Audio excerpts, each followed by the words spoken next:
స్వామీజీ, ఇందాక మీరు అన్నారు బ్రాహ్మీ ముహూర్తంలో ఎవరు పాటించట్లేరు పాటించాల్సినవి అని చెప్పి.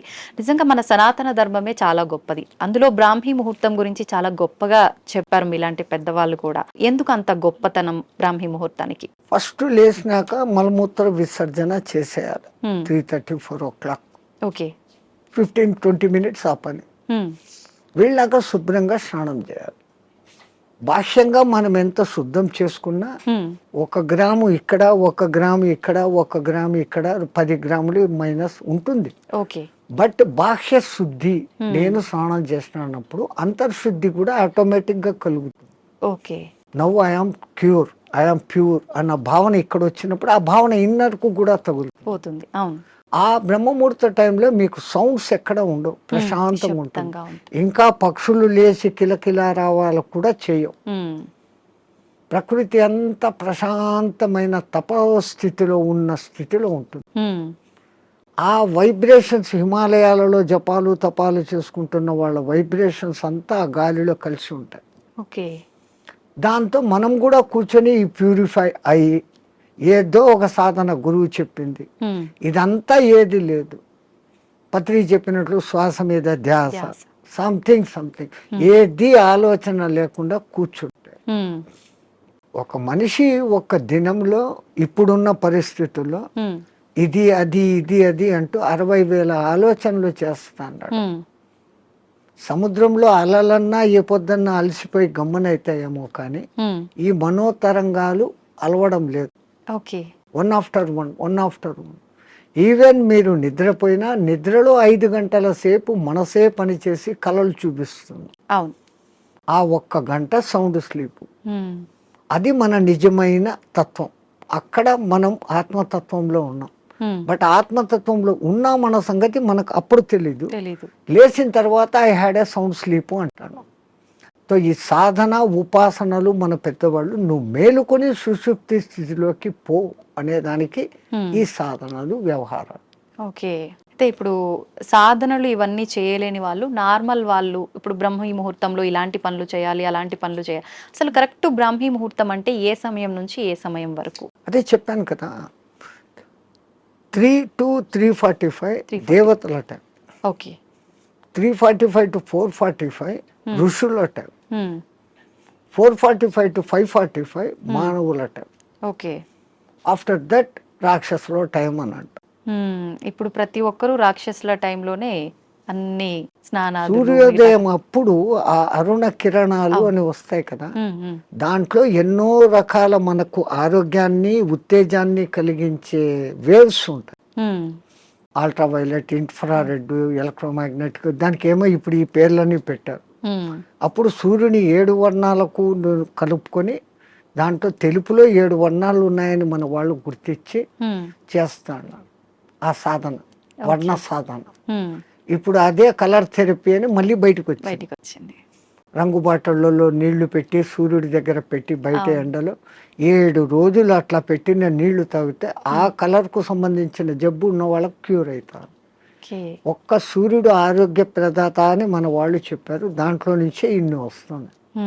ఇప్పుడు మన భూమి మీద పెరుగుతున్న మూలికలు అన్నీ పెరుగుతున్నాయంటే సూర్యుడు ఆధారం. నైట్ పూట తన సూర్యకిరణాలనే చంద్రుని మీదకి పంపించి అక్కడి నుంచి రిఫ్లెక్ట్ అయ్యి అదే ఔషధులకు శక్తిని ఇస్తున్నాడు సర్కిట్. ఓకే. సో అందుకే మన పూర్వీకులు గుర్తించి ఆరోగ్యం భాస్కరాది చేత అన్నారు. ఆరోగ్యం సూర్యుని చేతిలో ఉంది. ఓకే.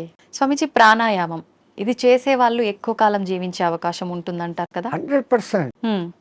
పూర్వీకులు చెప్పిన లెక్క 21,600 రెస్పిరేషన్స్, 21,600 హంస జపం సాధారణంగా ఎవడో చేసేస్తాను ఇన్వాలంటరీ. అప్పుడు ఆ ఊపిరితిత్తులు ఇంతే పని చేస్తుంది. ఇట్లా తీసుకుంటున్నాం, ఇట్లా వదిలేస్తున్నాం. పరమాత్ముడు మనకు ఊపిరితిత్తులు ఇంత పని చేసేకి ఇచ్చాడు. దాంట్లో 10th కాదు కదా, 1% కూడా మనం చేయడం లేదు. తీసుకుంటున్నాం, వదులుతున్నాం. తీసుకున్న గాలిని యూటిలైజ్ చేసుకోవడం లేదు, ఉపయోగించుకోవడం. ఆ దానికి ప్రత్యేకంగా ఈ పూరక కుంభక రేచకాలు అనే ప్రాణాయామ వ్యవస్థ పెద్దవాళ్ళు పెట్టారు. ఓకే.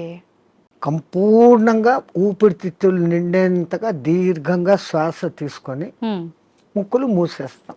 ఓకే. ఆ తర్వాత బలవంతంగా ఆ గాలిని మింగుతున్న ఫీలింగ్ చేసి కడుపులో కూడా గాలి పోతోంది అని చెప్పి మళ్ళీ ఒకసారి ముక్కులు ఓపెన్ చేసి ఇంకొంచెం తీసుకుంటాం.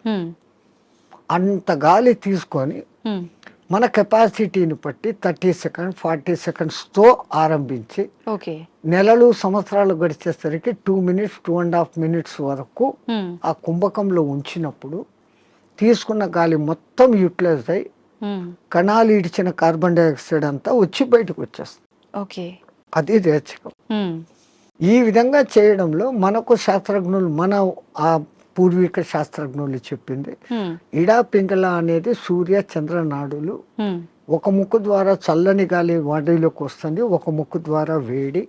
శరీరంలో శీతోష్ణాలు సమస్థితిలో ఉండి ఆ రెండింటిని నియంత్రించగలిగినప్పుడు వాయువు ఈ 2 ముక్కులలో కాకుండా మనకున్న 72,000 నాడులలో 11 నాడులు ముఖ్యం. కండ్లకు పోయేది, చెవులకు పోయేది, ముక్కులకు పోయేది. ఇవన్నీ కాకుండా ఈ 11 మళ్ళీ సుషుమ్న అనేది మూలాధార చక్రం నుంచి సహస్రారం వరకు కనెక్టివిటీ కలిగిన ఒకే ఒక్క నరం. మిగతాటి కొన్ని చోట్ల వచ్చి కట్ అయిపోతాయి, ఎన్ని చోట్ల వచ్చి కట్ అయిపోతాయి. ఇది అఖండంగా మూలాధారం నుంచి అక్కడ దాకా వస్తుంది. దాని లోపలికి గాలి ప్రవేశం చేసినప్పుడు అక్కడ జరిగే సంచలనం మనిషికి దీర్ఘాయుష్. అసలు ఈ ప్రాణాయామం చేస్తేనే దీర్ఘాయుష్. కారణం మామూలు మనిషి ఒక నిమిషంలో 15 రెస్పిరేషన్లు తీసుకుంటే నేను నిమిషం సేపు గాలిని బంధించగలిగినాను అంటే నాకు 15 రెస్పిరేషన్లు సేవ్డ్ కదా. It is in my bank account. ఒక్క ప్రాణాయామంలో నేను 15 ఊపిర్లు మిగిలిపెట్టుకుంటే 1 గంట సేపు చేస్తే అంటే 60 నిమిషాలు ఇంటూ 15 900 వాయువులు. ఒక 10-11 దినాలు చేస్తే 9,000 21,000 వచ్చేదానికి ఒక 10 రోజులు 1 నిమిషం చేస్తే 10 దినాల తర్వాత నాకు 1 దినం ఆయుష్ పెరిగింది. It is in my hands. So అదే నేను 2 నిమిషాలు చేస్తే 5 రోజుల్లోనే నాకు 1 రోజు ఆయువు పెరిగింది. అది కారణం. ప్రాణాయామంలో అది రహస్యం. ఇంకా ఈ ప్రాణాయాన్ని ఇంకా బాగా డెవలప్ చేసుకొని ఇడా పింగళలో కాకుండా సుషుమ్నలోకి ప్రవేశం చేస్తూ ఎక్కిస్తూ ఆడిస్తూ ఉన్నప్పుడు ఏదో ఒక దినం మన అదృష్టము, ఆ గురు కటాక్షము, దైవానుగ్రహము ఉండి ఆ గాలి కుండలిని ప్రేరేపిస్తుంది.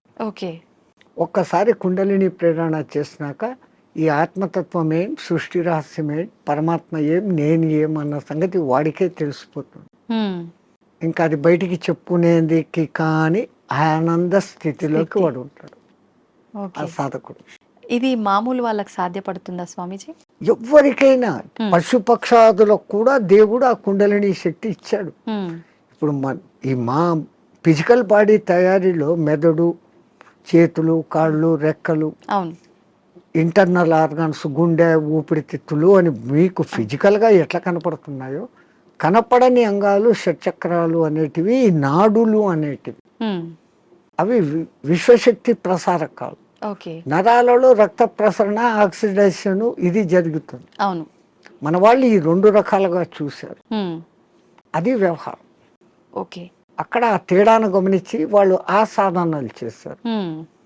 మాకు కనపడదు, అది లేదు అనుకుని వాళ్ళ లోకం, ఈ లోకమే ఈ జన్మే శాశ్వతం అనుకునేది వాళ్ళ సిద్ధాంతం. మనకు జన్మలు ఉన్నాయి అన్నది మన సిద్ధాంతం. ఇప్పుడు చాలా మంది ధ్యానం చేయాలనుకుంటారు కానీ మనసుని నియంత్రించుకోలేకపోతుంటారు. ఏకాగ్రత లోపిస్తూ ఉంటుంది, రకరకాల ఆలోచనలు కదులుతూ ఉంటాయి. ఎలా నియంత్రించుకోగలుగుతారు స్వామీజీ? మనసుకు ఒక్క డ్యూటీ అప్పచెప్తే పాపం మనసు ఏం చేస్తుంది? గమ్మన ఉన్నప్పుడు 112 ఆలోచనలు చేస్తాను. ఇప్పుడు మీరు కుట్టు పని చేస్తారు, మిషన్ మీద కూర్చున్నారు, మీకు కుట్టు పని తెలుసు. ఇన్వాలంటరీగా మీరు ఆ బట్ట అక్కడ పెడతారు, ఎట్లా పొడి చేయాలో చేస్తారు, కాళ్ళు కదుపుతూ ఉంటారు, కుట్టు మిషన్ నడుస్తుంటుంది, కళ్ళతో చూస్తుంటారు, కుట్టు పోతుందా లేదా పోతుంది. ఇదంతా ఎట్లొచ్చింది? ఒక ప్రాక్టీస్, ఒక దినంలో రాదు. సో అక్కడ మీరు మనసంతా ఎక్కడ పెట్టారు? కుట్టు లైన్ గా పోతుందా లేదా అనేదాన్ని. ఇంకోటి ముగ్గులు వేస్తారు బయట, మీరు 5 చుక్కలు ఇట్లా పెట్టాలా, 3 ఇట్లా పెట్టాలా ప్లాన్. ఈ ఒక్క లైన్ తో అన్నిటినీ ఇట్ట తిప్పి ఇక్కడికి తీసుకొని వస్తారు.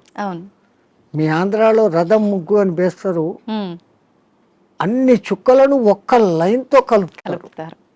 సో అక్కడ వాళ్ళ కాన్సన్ట్రేషన్ అంతా ఎక్కడుంది, నేర్చుకున్నప్పటి నుంచి ఎట్టట్ట తిప్పారు, చేసే కళ్ళు పని అట్టట్ల పోతుంటాయి, చెయ్యి అట్టట్ట వెళ్ళిపోతూ ఉంటుంది. అవును. సో ఈ కాన్సన్ట్రేషన్ మీద అక్కడ పెట్టారు. అట్లే మనం ఒక్క దాని మీద కాన్సన్ట్రేషన్ పెట్టినప్పుడు మనసు ఆ టైంలో మీకు రెండో ఆలోచన ఏముంది, ఆ ముగ్గు ఏం వేస్తున్నప్పుడు లేదు. అవును. మా మామ అట్లా అన్నాడు, మా కొడుకు ఇక్కడ పోయినాడు, ఇవన్నీ ఆ టైంలో లేదు. లేదు. టిఫిన్ చేయాలా, అది ఏం నథింగ్. ఉమ్.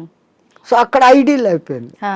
సో ఒక్క పర్టికులర్ డ్యూటీ మనసుకు అప్పచెప్పతే ఉమ్. ఆ మనసు అదే చేస్తూ ఉంటుంది. ఓకే. అందుకే మన పూర్వీకులు ఒక తమాషా ఎగ్జాంపుల్ చెప్తారు. ఉమ్. ఎవరో ఒక ఆయన తపస్సు చేశాడు, దేవుడు ప్రత్యక్షమైతే నా అన్ని పనులు చూసుకునేదానికి ఒక సెక్రటరీని నాకు అపాయింట్ చేయి. వాడు దేవుడే ప్రత్యక్షమైతే వాడు ఇట్లాంటి వరం అడిగాడు, ఉమ్. అది కూడా నేను చెప్పంగానే చేసేయాలా అన్నాడు. డేంజర్ రా, నువ్వు ఎప్పుడు దానికి పనులు చెప్పలేవు, అది పనులు చెప్పకపోతే నీకే తినేస్తుంది అన్న. ఉమ్. నో ప్రాబ్లం, నేను ఎప్పుడు పనులు చెప్తాను దానికి అన్నా. ఆ. ఆ దెయ్యం ప్రత్యక్షమైంది, నాకు ఒక 6 అంతస్తులు బిల్డింగ్ కట్టు అన్నాడు. ఉమ్. 6 అంతస్తులు బిల్డింగ్ కట్టేదానికి 2-3 ఏళ్ళు అవుతుందని వీడు అనుకున్నాడు. ఆ. అది పట్టు అనింది, బిల్డింగ్ తయారైపోయింది. ఉమ్. మహారాజ్ ఇంకేం పని అనింది, కుక్కర్ కావాలా, ఫ్రిడ్జ్ కావాలా, బెడ్ కావాలా, ఏసీ కావాలా. వీడు ఇట్లా అడుగుతున్నాడు, అక్కడక్కడ అన్ని వచ్చేస్తాను. వచ్చేస్తా ఉన్నాయి. ఇంక ఏం అడిగేదానికి లేకుండా పోయింది. ఉమ్. ఇంకా దానికి పని చెప్పకపోతే వీడి పని పడుతుంది. అంతే. సో అప్పుడు వాడు గురువు దగ్గరికి పోయినాడు. ఉమ్. మహారాజ్ బుద్ధి లేక నేను ఇట్లాంటి వరం అడిగినాను, ఇది ఇట్లా చేస్తుంది అనుకోలేదు, what am I to do, క్యా కర్నా మై. ఆ. అరే ఉస్ బూత్ కో ఇతర లేకే ఆ దేయాన్ని ఎక్కడికి తా అన్నాడు. ఆ. అది వచ్చింది. మా గురువు చెప్పిన పని చెయ్యను, దానికి కమాండ్ అన్నా. ఉమ్. అది ఇంకోటి మాట, వీడి మాట వినాలి కదా. అవును. వీడు చెప్పినాడు, మా గురువు చెప్పినట్టు చేయన్నాడు. ఉమ్. ఓకే మహారాజ్, గురు మహారాజ్ ఏం చేయమంటారు అని. ఆ. అక్కడ ఒక తాటి చెట్టు ఉండేది, దాన్ని ఎక్కువ దిగు అన్నాడు. అది ఈ రోజుకు ఎక్కి దిగుతానే ఉంది. ఆ. So technique. అవును. అట్లా ఇదే దృష్టి, మనం ధ్యాస, నేను చెట్టు ఎక్కుతున్నాను, ఈ చెట్టులోకి శ్వాస ఎక్కి దిగుతా ఉంది. ఓకే. దాన్ని అబ్జర్వ్ చేస్తూ ఉంటే మీ మనస్సుకు ఉమ్. ఇప్పుడు ఇంకా అదే డ్యూటీ. అవును. అవును. దానికి రెండో డ్యూటీ లేదు, ఆ దేయానికి రెండో డ్యూటీ, మనసుకు రెండో డ్యూటీ లేదు. లేదు. ఈ ఎక్కి దిగడం గమనించడం, ఉమ్. అదే ప్రాణాయామ ప్రక్రియలో కూడా. ఓకే. దాన్ని మంత్రంతో జోడించి చేస్తే ఇంకా శక్తివంతం. ఓకే. మన బాడీలోని కణకణము మంత్రబద్ధమైతూ ఒకానొక దినానికి ఈ మాంసపిండం మంత్రపిండం కాగలుగుతుంది. ఉమ్. మంత్రంతో అనుసంధానం చేస్తారు. ఓకే. మంత్రాలు చదవలేని వాళ్ళు ఉంటారు, ఉమ్. మాకు మంత్రాలు ఇష్టం లేదు, మేము మతం కాదు అనేవాళ్ళు అంటే ఉంటారు. మంత్రం ఎవరికి వాళ్ళు చెప్పుకోవాలా స్వామిజీ, ఉపదేశం తీసుకోవాలా గురువుల దగ్గర నుంచి? అందుకే గురువు అవసరం, గురు బినా విద్యా నహి అని. ఆ. కొన్నాళ్ళు ఆయన దగ్గర శిష్యరికం చేసినప్పుడు వీడు దేనికి సూటబుల్, ఉమ్. నేను ఇచ్చే విద్యను వీడు సద్వినియోగం చేస్తాడా, దుర్వినియోగం చేస్తాడా. ఉమ్. అందుకే పాతకాలంలో కొన్నాళ్ళు నా దగ్గర సేవ చేయి అంటారు. ఉమ్. మన మెంటాలిటీ అర్థమవుతుంది. ఓకే. వాడు సిడ్ఫిరా అయితే గనక నేనేం నీ దగ్గర సేవ చేసేది, నాకు ఇంత పైసా ఉంది అంటాడు. ఆ. ఆ వినయత ముందు మనిషిలో ఉండాలి. ఉమ్. ఆయన దగ్గర ఈ పని చేస్తే నాకు మంచి జరుగుతుంది అనే విశ్వాసం ఉండాలి. ఉమ్. ఈ రెండు ఉన్నప్పుడు ఆ గురువు గాడిదను చూపించి ఇది దేవుడు, దీన్ని పూజ చేయంటే చేసినప్పుడు ఆ గాడిదలోనే నీకు దేవుడు కనపడుతుంది. ఓకే. పైలా విశ్వాసప్రదం సోపాన్. విశ్వాసం అనేది అన్నిటికీ మించిన శక్తి. ఓకే. ఇక్కడ ఒకటి అచీవ్ చేయాలనుకున్నప్పుడు దాని మీద నేను చేయగలనా లేదా ముందే డిసిషన్ తీసుకోండి. గురువు ఒక మంత్రం ఇచ్చాడు, ఈ అనుష్ఠానం ఇట్లా చేయాలా, రోజు లేచి ఈ అగ్ని తర్పణాలు చేయాలా, ఇవన్నీ నేను చేయగలనా లేదా అనుకున్నప్పుడు గురుదేవా ఇవ్వండి అనాలి. ఆ మంత్రం తీసేసుకున్నాను, నేను చేసుకోలేదు, దాన్ని చేయాల్సిన రీతిలో చేయకపోయినప్పుడు ఏం ఫలితం? ఓకే. సైకిల్ మోటార్ మీ దగ్గర ఉంది, దానికి పెట్రోల్ పోసేది పని ఉంది కదా. పెట్రోల్ పోకుండా నేను కొనుక్కున్నాను 1,00,000 పెట్టి పోవాలా ఇది అంటే ఎట్లా పోతుంది? పెట్రోల్ పోయాలా, అప్పుడప్పుడు దానికి ఏదో ఆయిల్ పోయాలా, మైనర్ రిపేర్స్ చూసుకోవాలా, అప్పుడు ఆ బండి పోతుంది. లైక్ ది సేమ్ ఒక సిస్టమ్ ప్రాసెస్ అని గురువు చెప్పినప్పుడు ఆ ప్రాసెస్ అంతా చేస్తున్నప్పుడు అది మిమ్మల్ని ఉద్ధరిస్తుంది.